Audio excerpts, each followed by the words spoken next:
जी भाई, जिस तरह हम अपने बच्चों को देखें, बहुत सारे माँ बाप के पास गुंजाइश नहीं होती, लेकिन इस नीयत से कि बच्चों के दिल टूट जाएंगे, ईद पे कैसे गुजारा करेंगे, मुश्किल से भी कपड़े ख़रीद के देते।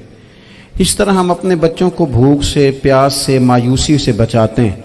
इस तरह हमारे रब ने हमारे ज़िम्मे लगाया है कि तुम अपने बच्चों को कोशिश करो दोज़ख की आग से बचाने की। हज़रत उमर फ़ारूक रदी अल्लाह ताला अन्हु ने अर्ज़ किया था, या रसूल अल्लाह सल्लल्लाहु ताला अलैहि वसल्लम, इस आया करीमा का माना क्या है? तो महबूब करीम अलैहिस्सलाम ने फरमाया, उमर, जिन चीज़ों का अल्लाह तुम्हें हुक्म देता है तुम अपने घर वालों को उन चीज़ों का हुक्म दो, जिन चीज़ों से रब रसूल तुम्हें मना करते हैं अपने घर वालों को उनसे रोको। अपने घर के अंदर निफाज़े दीन करने की कोशिश करो। मेरे भाई, बहुत ज़्यादा आजमाइश है हमारे घरों में, बेचैनियाँ हैं, इज़्तिराब है, बच्चों में सख्ती है, बहन भाई एक दूसरे के साथ लड़ते हैं, मिजाजों में तलखी आ गई। क्यों भला? इसलिए कि माँ बाप को जो बेहतरीन किरदार और जो हसीन तरीका घर में अपनाना चाहिए था, बच्चे तकरीर बाहर से सुनते हैं लेकिन वो फॉलो अपने माँ बाप को करते हैं। अगर माँ बाप में हौसला हो, सब्र हो, इत्मीनान हो, खुददारी हो, थोड़े पर गुजारा करने का मिजाज हो। देखे ना, आज डिप्रेशन है, टेंशन है, पैनिक अटैक्स हैं, बड़ी सारी चीजें आ गई हैं। क्यों भला? सब्र नहीं, तहम्मुल नहीं, बुर्दबारी नहीं। आजमाए। एक दिन एक बच्चा मेरे पास आ गया मदरसे का और आके वो रोने लगा। मेरे घर वाले कहने लगे, खाना छोड़ दें, पहले इसकी बात सुन ले। मैंने कहा, पुत्र क्या हुआ? किसी ने मारा है? किसी उस्ताद ने? कहने लगे, नहीं हजरत, घर फोन किया था तो मेरी अम्मा और अब्बा की लड़ाई हो रही है। बच्चा कांप रहा है, टांगे कांप रही हैं। मैंने कहा, क्या हो क्या गया तुम्हें पुत्र? लड़ाई हो रही है तो घरों में हो ही जाती है। कहने लगे, नहीं, आपको पता नहीं, वो बड़ा सख्त लड़ते हैं। मेरे वालिद जब मेरी वालदा को मारने के लिए आगे बढ़ते हैं तो हम सारे चारपाइयों के नीचे छुप जाते हैं। हमें खौफ आता है, वो मंजर खतरनाक होता है। ये कौन तकलीफ दे रहा है अपने बच्चों को? यहां बैठे हमारे यहां मीलों दूर रहते थे उसके घर वाले, तो वो तकलीफ में था, तो घर में क्या कैफियत होगी? अगर हौसला हो, सब्र हो, कनात हो, अल्लाह के दिए हुए थोड़े रिस्क पर हमें राजी रहना आता हो, हमारे घरों में सुकून आए, इत्मीनान आए, हम जो जिंदगी बड़ी खुशी खुशी गुजार सकते हैं। हमारे मिजाजों का लालच, हमारी तबीयतों की बेराह रवी, हमारी झूठी अना का बुत, उन सारी चीजों को खत्म कर देता है। अपनी जिंदगी के अंदर अगर हम वो किरदार अपने बच्चों को दें, जिस किरदार में मोबाइल भी हो, जिसमें गाड़ी भी हो, जिसमें पैसे भी ला के अब्बा दराज में रखता हो, लेकिन वालिद का घर में मुसल्ला भी मौजूद हो, उसकी कोई तस्वीर भी हो, वो ये भी कहता हो कि खुदा ने अपने फजल से आज 5,000 दिया है तो इसमें 1,000 गरीबों का भी है, इसमें थोड़ा सा मैंने अल्लाह की रिजा के लिए भी रखा है। अगर कोई मुश्किल आ जाए तो वो बाप और माँ को सब्र करता हुआ देखते हो। अगर एक बाप कर बात करे तो दूसरा बर्दाश्त करता हो। खुदारा अपनी औलादों को इस अजियत का शिकार न करो। अपने घरों के अंदर वो खुददारी, वो प्यार, वो वकार, वो मोहब्बत, वो अंदाज। आप थके हुए हैं, कोई शक नहीं, आप बहुत सारे मसाइल का बाहर शिकार होंगे, कोई शक नहीं, लेकिन आप बाहर से थक के आए हैं। और अगर आप बाहर अपनी फैक्ट्री के मालिक हैं और दफ्तर के बड़े हैं तो घर में भी तो आप बड़े हैं ना। आपकी माँ भी तो इंतजार कर रही है, उसने भी तो दुखड़ा सुनाना है ना आपको। आप ये देखिए कि आपके बच्चे भी तो इंतजार कर रहे हैं, वो चाहते हैं कि अब्बा आके बैठे तो हम उनके सीने पे चढ़ के थोड़ा खेलें। आपकी अहलिया मुंतजिर हैं। कुछ बातें बीवी किसी और से नहीं कह सकती, सिर्फ अपने शौहर से कहती है, लेकिन वो तो आते ही जलाल में आ गए साहब। वो कहने लगे, तू बड़ी नालायक है, मैं थका मांदा आया हूं और तूने मुझे कहानी सुना दी है। वो उस खातून से शिद्दत के साथ पेश आने लगे। मेरे रसूल पाक की हयात नूर को देखो, हजरत उम्मे ऐमन हुजूर की रज़ाई वालदा हैं, उनकी भी खिदमत हो रही है। हजरत हलीमा सादी आ रही हैं तो खिदमत हो रही है। हजरत अब्बास हुजूर के चचा हैं तो करीम फरमाते हैं मेरे चचा हैं बाप की जगह पे।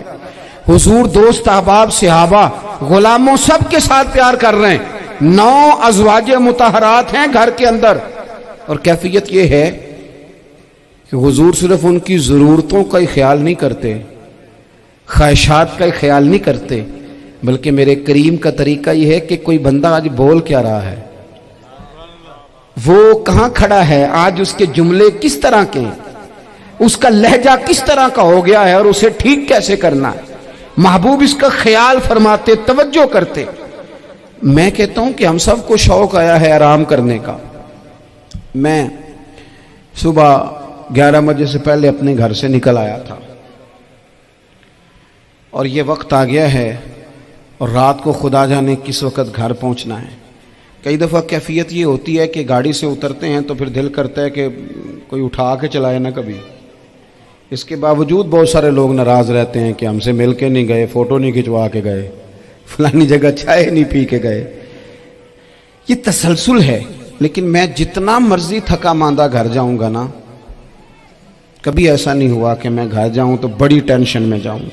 میری گھر والی ایک دن مجھ سے کہنے لگی آپ نے کبھی نہیں کہا کہ میں تھکا ہوا آیا، بندہ تھک بھی تو جاتا ہی ہے نا، کبھی کہاں کرے نا۔ میں نے اسے کہا پتہ کیوں نہیں کہتا، اس لیے نہیں کہتا کہ میں نہیں چاہتا کہ میرے بچے یہ کہیں کہ ہم نے دین نہیں پڑھنا، ہمارا باپ تو بڑی مشکل میں ہے۔ ہم اپنے کام کے بارے میں اپنے گھر میں شکوے کرتے ہیں۔ آپ کسی بچے سے پوچھ لیں کون سا کام کرنا ہے، کہنا جڑا ابا جی کر دے رہے ہیں وہ نہیں کرنا۔ کیوں؟ کہ ابا جی ہر روز تو کہتے ہیں میں بڑا الجھ گیا ہوں، یہ کام بڑا مشکل ہے۔ میں چاہتا ہوں کہ میں اپنے بچوں کو یہ بتاؤں کہ پتر میں تو جدھر جاتا ہوں پھول ہی پھول ہیں، میں تو جدھر سے گزرتا ہوں محبت ہی محبت ہے، میں تو جدھر سے دیکھتا ہوں دعائیں ہی ملتی ہیں، تاکہ ان کا شوق پیدا ہو۔ میرے عزیز، آپ تھوڑا سا دل بڑا کریں۔ اگر آپ ایک کی وجہ سے پورا گھر سکون میں آ جاتا ہے تو آپ دل بڑا کیوں نہیں کرتے؟ جگہ ڈھونڈتے ہیں بس مجھے کوئی تنگ نہ کرے، کوئی میری باپ ماں بدولت کو کوئی پریشان نہ کرے۔ بخاری شریف سنیے، حضرت عائشہ صدیقہ رضی اللہ تعالیٰ عنہ بیٹھی ہیں، حضور فرمانے لگے عائشہ آج ایک بات نہ بتاؤں تمہیں؟ یا رسول اللہ بتائیے۔ حضور فرمانے لگے جب تم مجھ سے ناراض ہوتی ہو تب بھی مجھے پتہ چل جاتا ہے، اور جب راضی ہوتی ہو پھر بھی پتہ چل جاتا ہے۔ تو حضرت سید عائشہ صدیقہ بات سن کے بڑی خوش ہوئی، یا رسول اللہ وہ کیسے؟ حضور فرمانے لگے کبھی کبھی تم قسم اٹھاتی ہو۔ یا رسول اللہ ہاں۔ فرمایا جب ہوتی ہو نا راضی خوش تو پھر کہتی ہو مجھے رب محمد کی قسم صلی اللہ علیہ وسلم، پھر تم میرے نام کے ساتھ رب کریم کا نام ملا کے قسم اٹھاتی ہو، رب محمد کی قسم۔ یا رسول اللہ بالکل ایسے ہی ہے۔ اور فرمایا جب تمہارے دل میں کوئی بات ہوتی ہے نا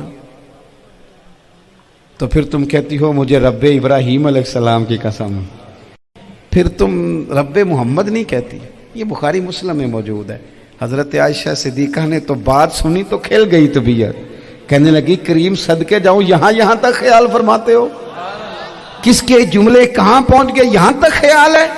فرمایا مجھے پتہ چل جاتا ہے کہ تمہاری کیفیت کیا ہے، کہاں کھڑی ہو۔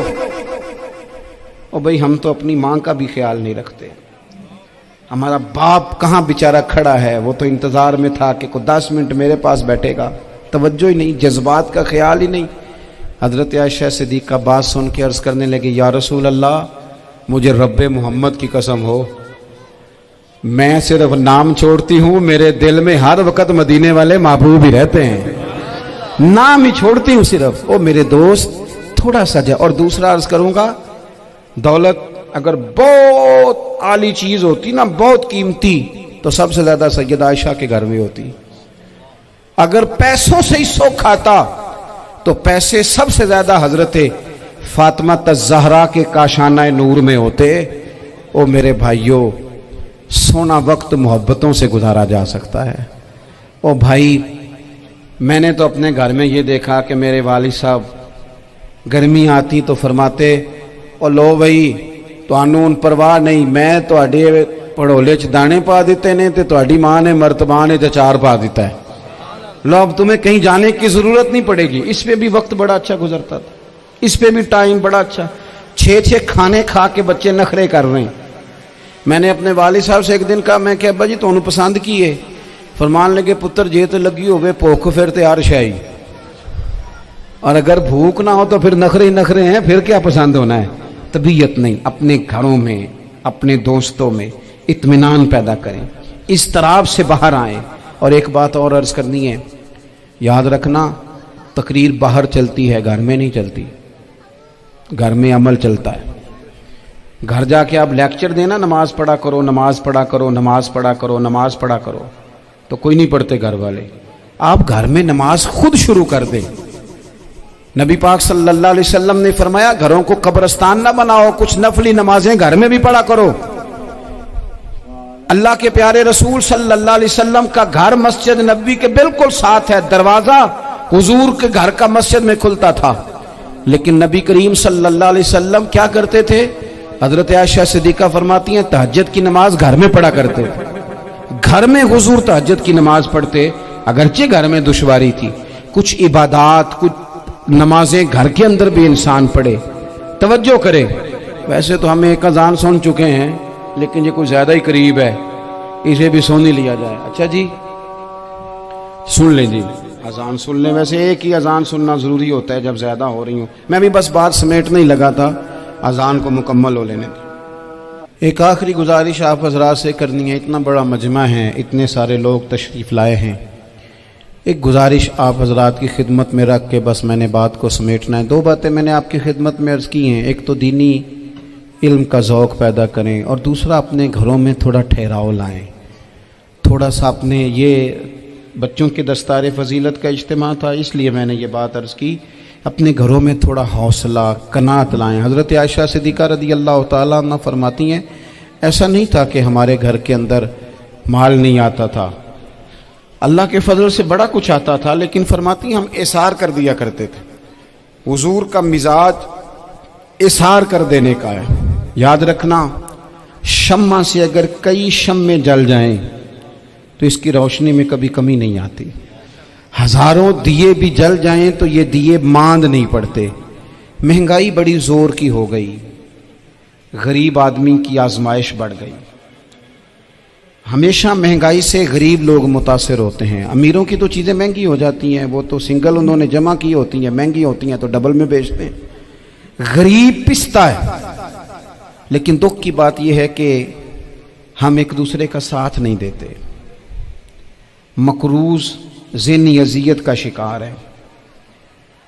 3 दिन है ना ईद के, तो एक जोड़े से भी गुजारे जा सकते हैं, एक से भी।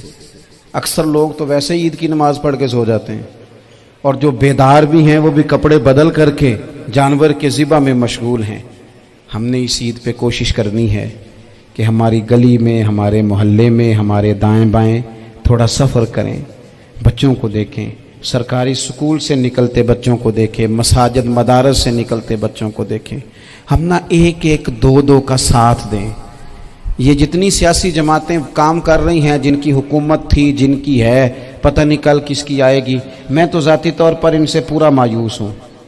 मुझे तो नहीं लगता कि जितने लोग आज तक हुकूमत कर चुके हैं, बार बार आते हैं या पिछली हुकूमत गई है, इनके पास कोई प्लान ही नहीं है। ये तो बेचारे एक दूसरे की टांगें खींचने के अलावा ना कुछ कर सके हैं, ना उम्मीद है कुछ करेंगे। लेकिन गरीब की तकलीफ बढ़ गई है। मेरे पास 20 लोग आते हैं, आते तो वो दुआ का कहने हैं, आते तो सिर्फ ये बताने हैं कि इस मुश्किल में हूँ, दुआ करना। लेकिन दोस्तों, लोगों की बातें सुन के बड़ी तकलीफ होती है। हम क्या किसी की मदद कर सकते हैं? हमारे लिए तो मदारस चलाने मुश्किल हैं, लेकिन लोग अजियत का शिकार हैं। ज़हनी कर्ब के नीचे लोग आ गए।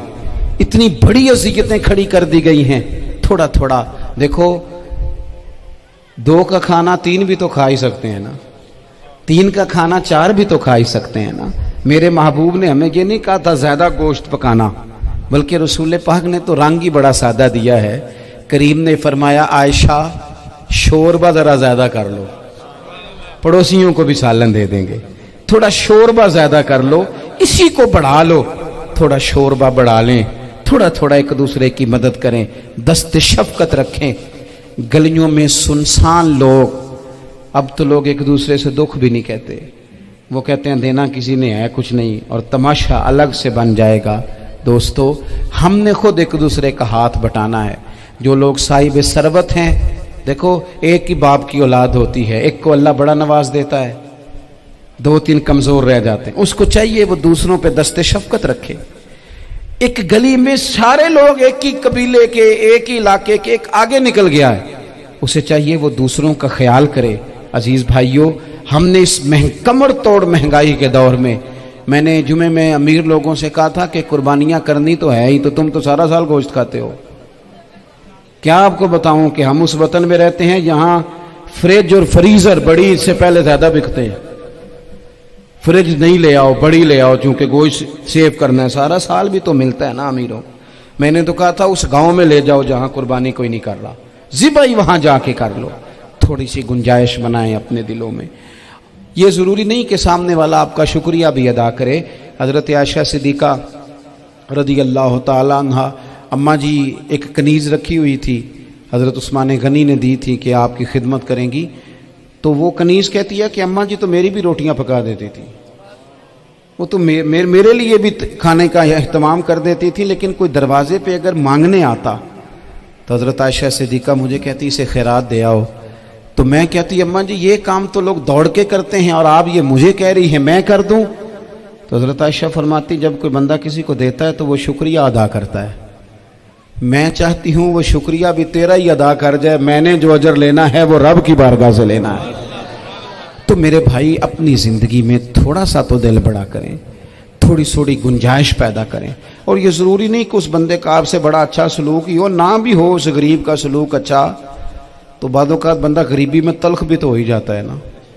بعض اوقات انسان پہ غربت زیادہ آ جائے تو اس کی طبیعت بھی تو، بیمار آدمی سخت بھی تو ہو جاتا ہے۔ تو میری آپ سے یہ گزارش ہے کہ یہ جو دن چل رہے ہیں وہ ہمارے ہاں ہمارے حکمران کہتے ہیں مزید سخت فیصلے کرنے پڑیں گے۔ میں نے کہا تمہارے لیے تو آسان ہے، اس لیے کہ تم تو جس دفتر میں بیٹھ کے فیصلہ کرتے ہو اس کی تو بتی کوئی نہیں جاتی، تمہیں کیا پتا ہو، وہاں تو اے سی بھی 1 منٹ کے لیے بند نہیں ہوتا۔ یہ تو اس سے پوچھو باپ سے کہ جو عید سے پہلے اپنی بیوی سے مشورہ کر رہا ہے کہ عید آ گئی ہے، اگر بیٹی کے گھر کپڑے نہ بھیجے تو اس کی ساس باتیں کرے گی۔ یہ چھوٹی عید گزری تھی نا، تو ہمارے ہاں کچھ لوگ سمجھتے ہیں کہ سخاوت صرف رمضان میں ہی کرنی ہے، اور رمضان میں ثواب زیادہ ہے، ورنہ راشن ونڈن والے لوگ کو عیدوں بعد بھی بھوک لگ دیجئے، عید کے بعد بھی اسی طرح ہی غریب کے ساتھ پیٹ ہوتا ہے، لیکن توجہ نہیں۔ ایک تو ذوق علم پیدا کریں، ایک اپنے گھر میں اطمینان کا ماحول لائیں۔ تیسری گزارش یہ ہے کہ مہنگائی اور سختی کے اس دور میں اپنے مسلمان بھائیوں کا، عزیزوں کا، اہل محلہ کا ہاتھ بٹائیں، پیار کریں۔ اللہ کے حضور دعا ہے اللہ ہماری اس حاضری کو قبولیت کا شرف عطا کرے۔ آخر دعوانا ان الحمدللہ رب العالمین۔ اللہم صلی علی سیدنا و مولانا محمد معدن الجود والکرم